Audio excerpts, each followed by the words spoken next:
Ladies and gentlemen, Jimmy Reefercake not only penned and articulated that song, but ladies and gentlemen, he also wrote this little intro ditty for our next guest.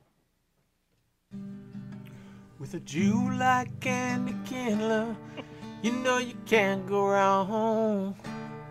His ancestors wrote the God Bless America song.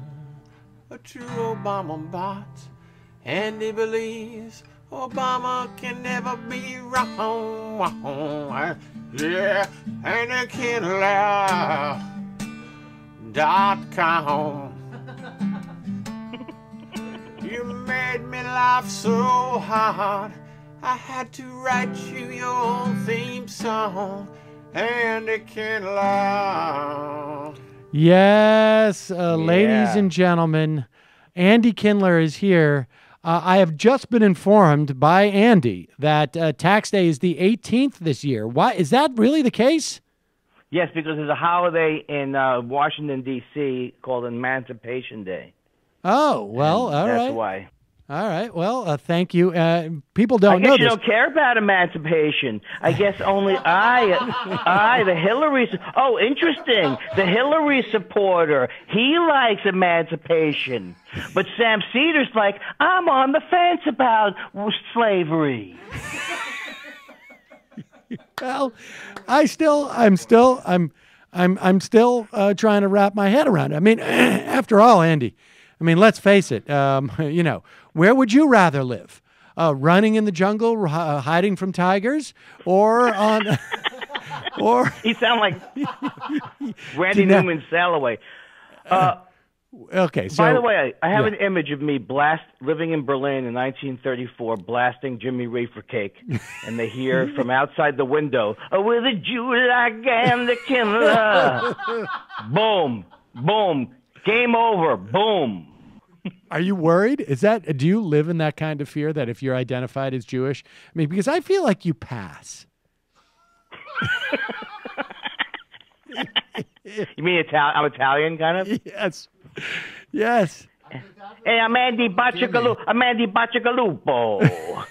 Now, Andy, last night I did have like a question for you about how hard was the transition to go from an Obama bot to a full-on Hillary man? Is it a Hillary man? What is it they call you guys?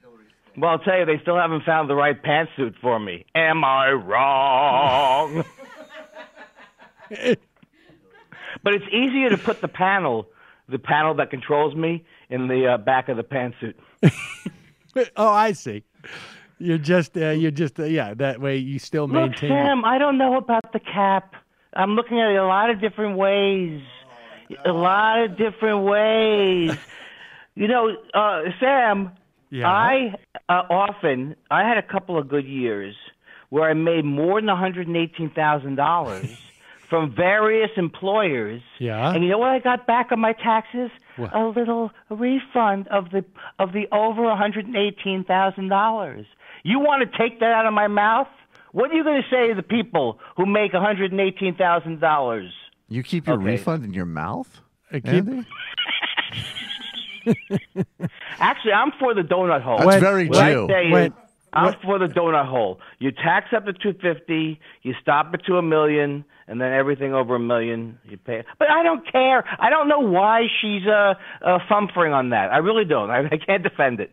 Now, very few people know this, but I've heard the stories of you going into H&R Block and having them literally shove the refund into your mouth. Well, that's because it's anti-Semitic. They ram it down your throat, don't they? Well, that's because Jews, in the old days, the stereotypes were so extreme that when they would pay Jews, they go, "Oh, you want your money now, Jew? Well, come eat it. Come eat it." And we would say, "Oh, thank you." Andy has a... Oh, let me push my horns back first so I can... You know what? Actually, now, Andy... There's a couple of things I dug deep this time you coming on because I really wanted to do some research to get caught up on what's going on with you. And did you do a deep dive? Did you do a deep dive? I did a deep dive. Don't let me. I'll push back and I will flip the script. Hold on, I want to also play this. Someone sent me this. No, okay, that wasn't as impressive as I thought. Now, Andy. Yeah. My understanding is now I don't know where you want to start with this guy who obviously you was it last night? When was I on Hayes? Just 2 nights ago?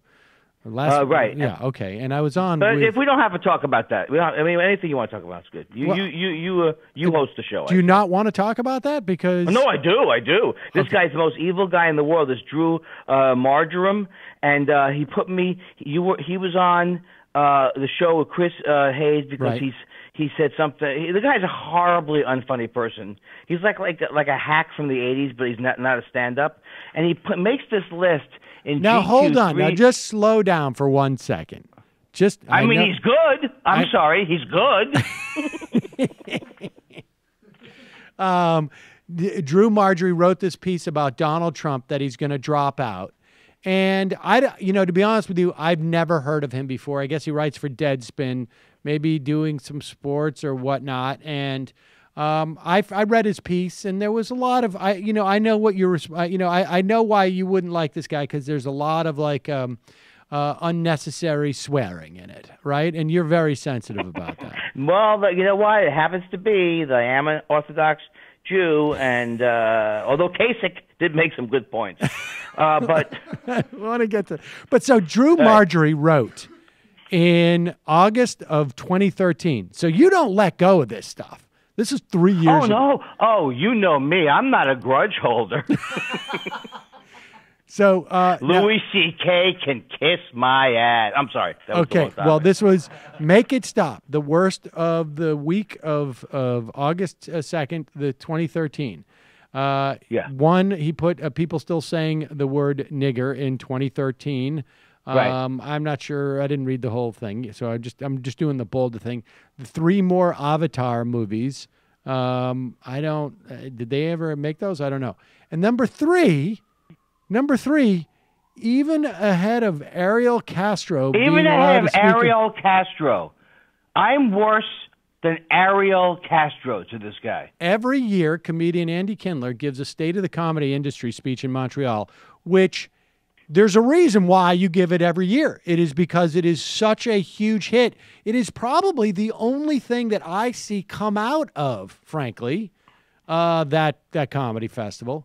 And it's worth noting that Kindler is more famous for his speech than for actually being funny. Well, I don't. My understanding is that you don't bring any PowerPoint slides, right, for this. Like you're actually. Am I wrong about this? Because I've never watched it. I've never heard it. No PowerPoints. No PowerPoints. Okay. Yeah. There's nothing worse than a effing comic talking about comedy. And here is someone who has essentially made that his calling card. And, Louis C.K. isn't the greatest comic in the world, Andy? Well, guess what? He's still 50,000 slots higher up in the rankings than your sorry ass. I don't need to be lectured about comedy from a guy who does spot duty on Wizards of Waverly Place, which my daughter gives you huge remarks on that. Well, he doesn't. He nailed me. I take acting work. He nailed me. This is. Is that it? I mean, what's wrong? What is slots? What slots are there? Are there really 50,000 slots? On the rankings well, it happens of to be true. Yes, he is. I did some research, and the truth is, Mr. Margarine, that he's only 40,000 slots higher up in the rankings. Aren't there less than 50? Aren't there only closer to 42,000 slots, anyways, for comedians? Well, exaggeration is hilarious, and you know it's hilarious. So don't demote him for hilarious. You know what would have been funnier? What? He's still about a million. He's still a bajillion spots. I mean, the guy knows how to use language. Now, let me ask you this: was this it? Is this the only thing that has got you upset about this guy? Well, the thing that cracked me up was that he wasn't. that wasn't even the year I went after Louis C.K. So he was doing it right after the festival. But I didn't even talk about Louis C.K. that year. I just think the guy's the laziest guy in the world, and he needed to find another person, and just hated me, so he threw me in on this list. Well, the awesome thing about it is he linked to the speech, and I'm not even going to the speech. I'm just putting the cursor over it, and the URL is Film Drunk Up Rocks 2013-7. Andy Kindler called Adam Carolla an unfunny Hitler. Didn't seem to be kidding. And that was another whole thing that year where the guy literally didn't get.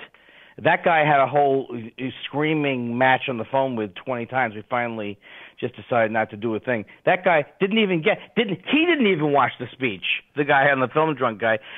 Someone else told him, and he actually was like, oh, like as if I got up there and went, I will tell you who else is Hitler.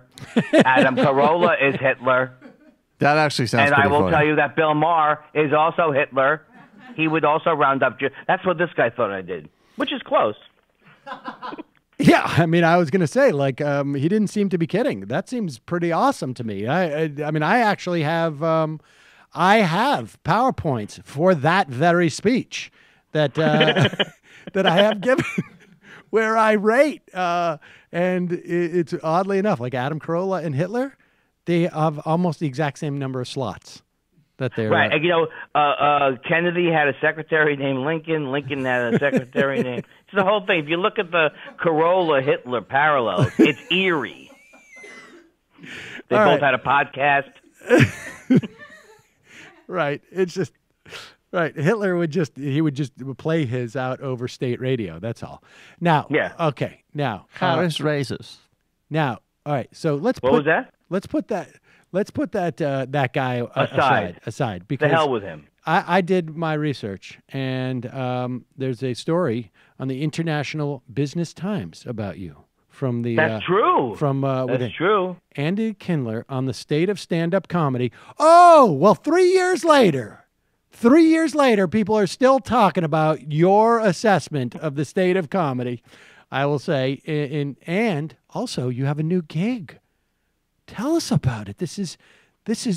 Let me give a quote, ladies and gentlemen, from Brian Volkweis, which is also coincidental, right? I mean, we were just talking about Hitler. He is the president of Comedy Dynamics, and he said Andy Kindler is a living legend. We are extremely blessed, not happy. Blessed, as if God has come down and cradled this man to have him host the next generation of stand-up comedians. Well, look at that picture of me. I mean, it's suit. There's a suit, and would I be wearing a suit if things weren't happening? You responded, I do enjoy being whatever you want to call it, the captain, the admiral of comedy, and commenting in between sets. Tell us about I'm so funny in print. I crack myself up. So this is exciting, Andy. Yeah, everything is going. Oh yeah, I just I hosted that show. I didn't know this was going to be all about all the goings on in the Andy Kindler comedy world. Wow, well, I feel better. That's as far as I got. Oh, okay. You saw the Kasich. So what do you do on that? Are you going to do some of your best Kasich material? Oh, all right. I know what I wanted to do. Yeah. I've got Horace and Pete. More about Horace and Pete. No. I've got 3 minutes of Dennis Miller assessing the Democratic candidates on Bill O'Reilly. Can we play this and mock it? Oh, please. I will see the rest of my time. All right, let's do this. It's coming. It's you're going to hear it. Is there a reference? I hope there's references. Please, God, tell me there's references. Here's the thing, okay? And I just want to set this up. Andy Kindler, as you know, Dennis Miller is very famous for his uncanny ability to create these sort of analogies. I mean, he's sort of one of probably the country's most successful and famous analogy comedians, right? As Gallagher is to Smashing Fruits. Yes, he is. Now, and we spend a lot of time here mocking him for his whole joke style, which is like that guy's like a tribble ba ba ba ba ba. And it's like that was like this was like that ba ba ba ba ba ba. Right, but here he also does bata. My favorite thing he does. He goes bata bata. I don't know what that is, but when he gets excited. Oh, bata. Okay, gotcha. Well, here he is on Bill O'Reilly taking his sharp and keen analogy comedy and using that rapier wit of his on the Democratic candidates. Ladies and gentlemen, I want to remind you that I am literally just outside of my reach right now is a live-action Dennis Miller doll made in 2003 because he was one of the right wing's. Now, don't take it off. One of the right wing's heroes back when we were going to invade Iraq, because he was talking about the French. You can't find truffles in invading France. Iraq. Okay, so here is Dennis Miller on Bill O'Reilly. Billy O'Reilly. Billy O'Reilly. Cable news show for 15 years and counting. Thanks for staying with us on Bill O'Reilly in the Miller Time segment tonight. Let's get right to Santa Barbara, where Dennis Miller has been watching the Republican primary race very closely. Before we get to that, Billy, show that seal again. For yeah, a second. I want your take on this. Seal? This is the county of Los Angeles. Now, Billy. Now, folks, this was completely off the cuff. This is one of those great sort of moments of magic that happen in TV where they show, for some reason that's unclear, the California state seal or the Los Angeles state city seal, and then Dennis Miller's like, wait, leave that image up. Because I've got catching fascist. It's like catching fascist lightning in a bottle. I want to riff on this, and here this stuff is, and here it is. Seal again. For yeah, a second. I want your take on this. Seal? This is the county of Los Angeles with Grace Slick in the middle of Jefferson Airplane, as I mentioned. No, that's Caitlyn Jenner. All right, and then they get the mission. They want that out. There's a goat, Miller. And a salmon, and then a ship from the conquistadors, but they don't want the mission. Well, listen, I can tell you one thing. If they want to get rid of the mission, it's appropriate because I live here, and this is definitely now a state without a mission. Pause it, so that our laughter doesn't overcome the. It's. Tell me, Andy, you're out in California. Stay without a mission. Am I right? Well, the thing is, I love how much he laughs at his own material. It gets me every time. And then Caitlyn Jenner. It's funny because Caitlyn. Hold on, Sam. Hold on.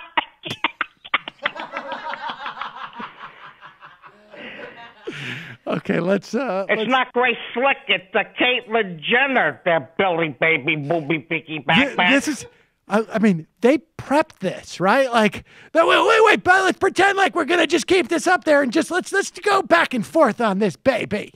All right, good. It's in context. Yes, it is, my friend. All right, you've been watching the Republican primary battle, and you say?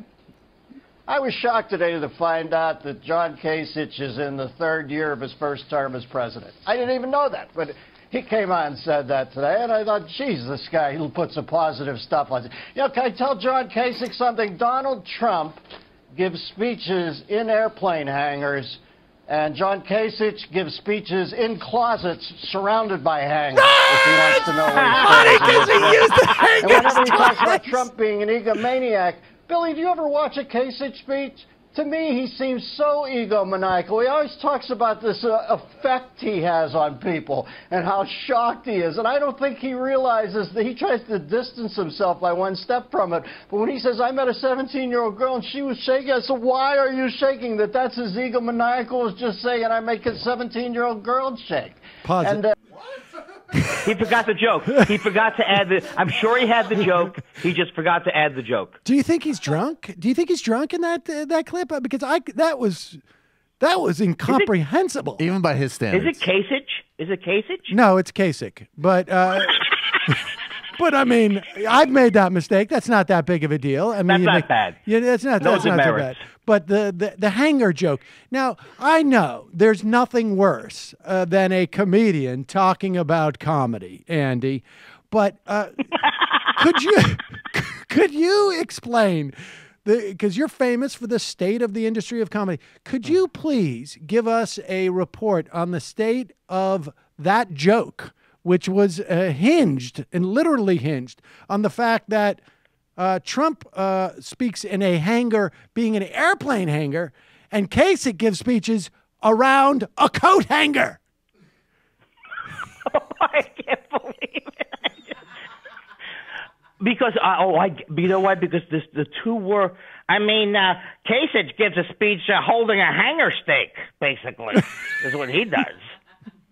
He couldn't even come up with an analogy. He just came up with the same word. He says hangers 10 when he gives a speech. It's a guy who's literally, his conscience left his body and took his brain and his heart, and he literally could not come up with a joke, even with the amazing Bud Abbott, Bill O'Reilly, setting him up.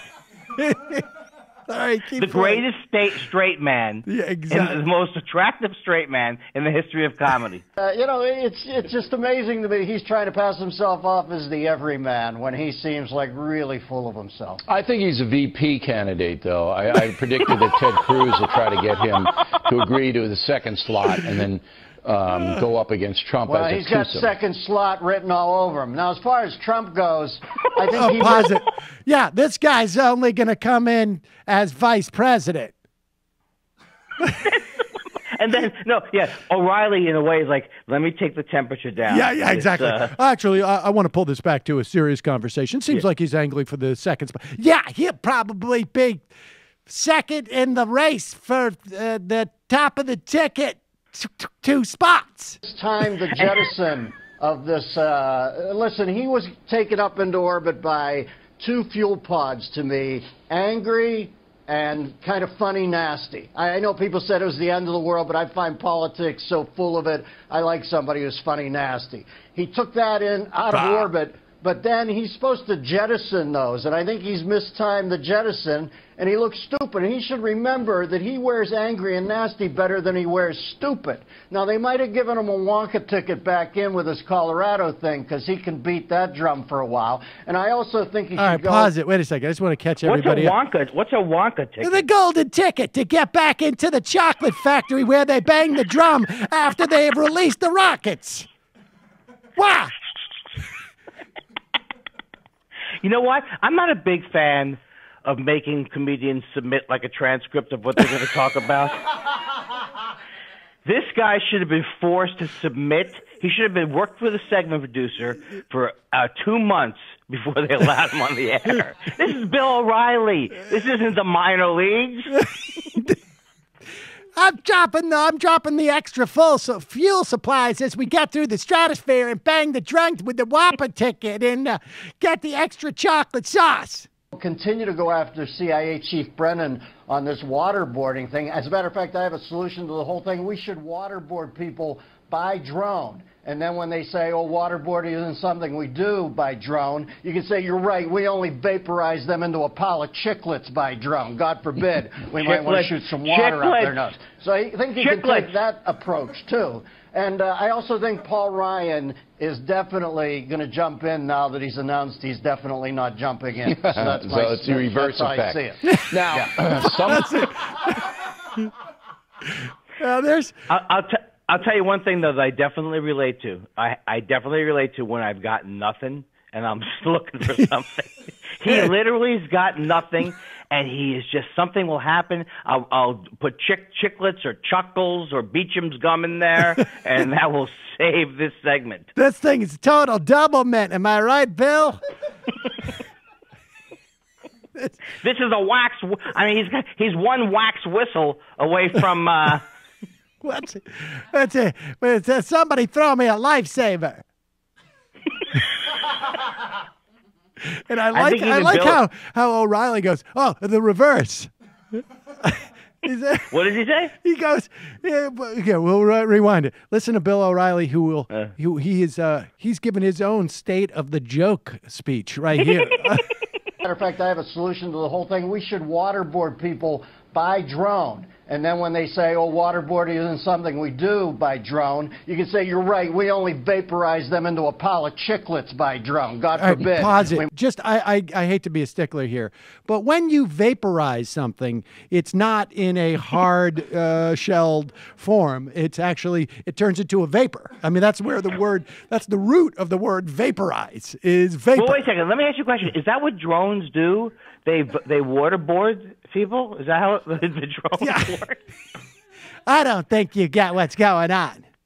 All right, now here is the part where that guy's in a bathtub. Vaporize him what with a drone. What are you doing? Double minting me? Okay, here is where he says about Paul Ryan, and I think his analysis is probably correct, although. But here is how Bill O'Reilly is explaining that the joke is funny. You might want to shoot some water up their nose. So I think he can take that approach, too. And I also think Paul Ryan is definitely going to jump in now that he's announced he's definitely not jumping in. So that's it's the reverse effect. I see it. Now, the reverse effect. That was a good I'm not a big fan of that kind of non sequitur, but he really, he needed to add that. Oh God, is there any more? I think we're done, right? So it's the reverse effect. The reverse effect. There's another 2.5 minutes. Oh my God, no, Dennis. I don't think that's fair to. My family 30 left seconds me. more. All right, let's do 30 seconds more. 30 seconds more. some of the big shots in the Republican Party say they're not going to go to Cleveland because it's going to be too messy and nasty, and they don't want to be a part of it. Are you going to go to Cleveland? If I invite you, are you going to go? Because we were in Cleveland. You remember that? We did a show there. I guess you got us a gig, I'm there. If you don't have us a gig... No. You're not just going to show up to the I grew up spectacle? near Cleveland. I like Cleveland, but no, I'm not going anywhere. Yeah. Miller and I went to a Bavarian restaurant. Remember that? We went to a Bavarian restaurant. That was great. Yeah, it was That great. was great. Okay, I'm sorry. I'm sorry. We didn't need 30 more seconds. I apologize. Do you remember we drank each other's milkshakes? Because you don't have a family anymore. Because your wife and children hate you. Oh, that's right. Yeah, Bill O'Reilly's going on that I don't have a family tour anymore. But yeah, that was. Do you think? I mean, he sounds drunk to me. I ask a I don't think historical there's anything question? wrong with that. Oh, okay. Now, yeah, Andy, Michael has a question for you that is important because you understand that, like, I'm working with people here who. Don't necessarily didn't grow up watching Dennis Miller on Saturday Night Live, right? So, Michael, go ahead. No, I mean it's a simple thing. The guy, came from somewhere. Was there ever? Because I first saw Dennis Miller, like Bush era, being on Jay Leno, being like, it's like if we gave the caribou the keys to the lunch counts, and I was like, was he ever funny? I guess is my basic question. Yeah, if you watch the black and white special. He was like universally well respected. But, there's a lot of different theories. He used to work when he had his Dennis Miller show. He used to work with Kevin Rooney. And, if you go back and you listen carefully to Dennis Miller, he was never particularly well informed. I mean, I think he fooled people into thinking he was intelligent because he had all these references. But, for example, he had a joke that was funny. He was like, Charles Manson's coming up for parole, and, no better way to tell the parole board you got your own personal trip together than to carve a swastika on your forehead. He had those kind of jokes. Right. And they were funny. I think everybody I know thought that he was funny, but he was never particularly aware guy. And I can tell this from everybody he is maybe the most unpleasant guy on the planet. I can't think of one person who hasn't had a terrible, unpleasant experience with him. So I just think he's a bad guy who ran out of humor. All that's left is the unpleasant and the unfunny. Ba ba ba ba ba ba. Because in many ways, Also, he lives in Santa Barbara. It's not easy for him. in many ways, in many ways, I feel like I have structured my career after his. And so when I look at this, they're going to have me on like on MSNBC one time, and I'm just going to go, the thing is going to go around. Cutting Social Security is like giving the Vulcans the key to the party pad while Kirk is locked out on the outer space rim. Hey, you know, Sam, I saw you there on MSNBC. It was like Charles Carolla back in the 30s with Kalashnikov from Crime and Punishment, and all of a sudden I thought it was going to be Edith Piaf was going to walk out. I said, Sylvia Plath, get your head out of the oven. I can't. I look at Hillary Clinton with her pantsuit, and then I go over and I see someone else wearing a suit. Well, you know, the other thing is that he is supposedly, like, you know, he's progressive on liberal issue, you know, like he doesn't care who's gay and all that stuff. But I think his radio show's over. But I was fascinated by his radio show because people would call up and say the worst things about gay people, whatever. He just would ignore it. He wouldn't, like, correct them. Oh, is his radio show over with? Do you remember what Someone we were going to do? that. Yes. At one point, Michael and I, when it was announced that Adam Carolla and Dennis Miller were going to do a podcast together, we were going to do a podcast that specifically just talked about their podcast. But unfortunately, it canceled before it had like 2 episodes. Their podcast was called PO'd, and ours is going to be called PU'd. Yeah, exactly. And Talking. It should be called Talking Carolla. Talking Carolla Miller. Hillary Clinton pantsuit. I'm gonna file a lawsuit. One of them's Hitler without the charisma. The other one is Mussolini without the funny. And we're going to be reviewing them every week. I mean, it's like El Duce. It's like El Duce took Khrushchev's. Who banged the shoe on the podium? Was it Khrushchev? Hey, Khrushchev, take a sneaker next time when you bang on the podium. Yeah, God, take a flip flop. Yeah, I'd like to say it's like Khrushchev with a flip phone. There you go, just like Maxwell Smart. I mean, I feel like I'm looking at Mamie Eisenhower all of a sudden. Yeah, tell me about it, Pat Nixon. It's like that movie I saw in 1979. The name escapes me. Ba ba ba ba ba ba. Oh, what was that we were doing that? Basically, he basically had this whole long stretch of like, first he stated incorrectly that young people were flocking for Hillary when, you know, they're flocking for Bernie. Right. And then it was like, something about, there was a movie. No, it was the Goodfellas. He said Goodfellas, it was Goodfellas. like playing the role of Goodfellas. She's like Karen's mom in Goodfellas. Yeah, playing the role of Karen's mom in Goodfellas. And it was That's how you appeal to young people with a movie reference to a third extra in a film that came out before they were born. You remember the Thin Man knockoff, bejeweled with sneakers and the 14th character who was crossing the street when Denzel Washington got out of his car and there was an extra who was ordering a coffee down the block. It's like the director's cut of the Pelican Brief commentary by the director for the newspaper delivery guy who was cut in the reissue release on DVD. Him 5 DVD. years from now. It's like a noun that you don't like coupled with a verb, babe. It's like some kind of an activity you do with an old war. All of a sudden, I'm on some kind of river. All right. Well, the best thing I ever saw was when he was on Letterman once. And he says to Letterman, he goes, yeah, it's like that Kolya Squatsky. And Letterman goes, it's Kolya Skotsky. He can't even get the reference. It's Kolya. All of a sudden, I'm watching Kolya Skotsky or a movie of that kind of type that would impress a film goer. Series of montages of clips of nature. Now, do you think he knows deep down that he's a terrible human, despicable human being? I mean, or do you think he's how does it work? Look, narcissism. I think he just goes through life and he's like, I got just send the car. I go do my 5 minutes with Billy O'Reilly. I mean, can you imagine having to pal around with Bill O'Reilly? Like, that's, God, man. And that being a career goal, a guy who's one of the top comedians in the world, and now open it up tonight for Bill O'Reilly.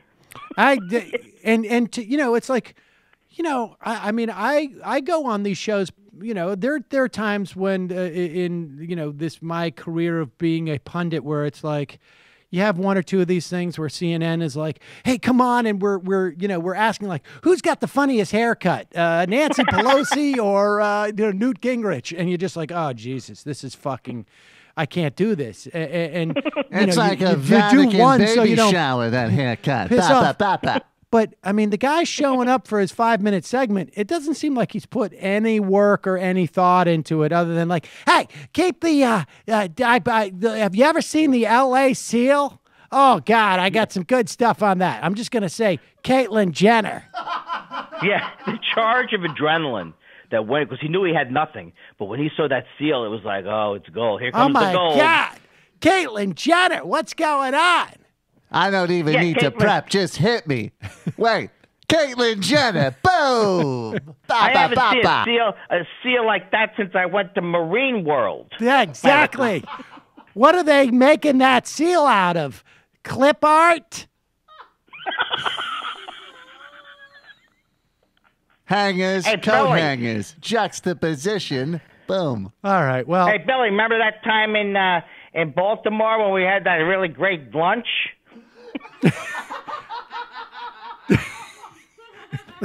I think it was an ethnic. I think they were Polish people. We talked to Polish people, babe. Andy Kindler, this has certainly been Kindler to us. This is so much fun, man. Andy, I love to talk to you. Always a pleasure. Thank you so much. You have made the 3 days before tax day so much more pleasant for people. I make pre-root canal fun. That's right. They now, like, my understanding is they actually play your album in dental offices with the headsets. I love you guys. All right, Andy. Thanks Andy. So much. Hi, I'm Sam Seder, and this is an Ann Coulter doll. You should not be immigrating here. Yeah. Stay in your country and hate us. For smart progressive talk and a little bit of this and even a little bit of that. Mission accomplished. Subscribe to our podcast, subscribe to our YouTube channel, and like us on Facebook to get some of our best video clips.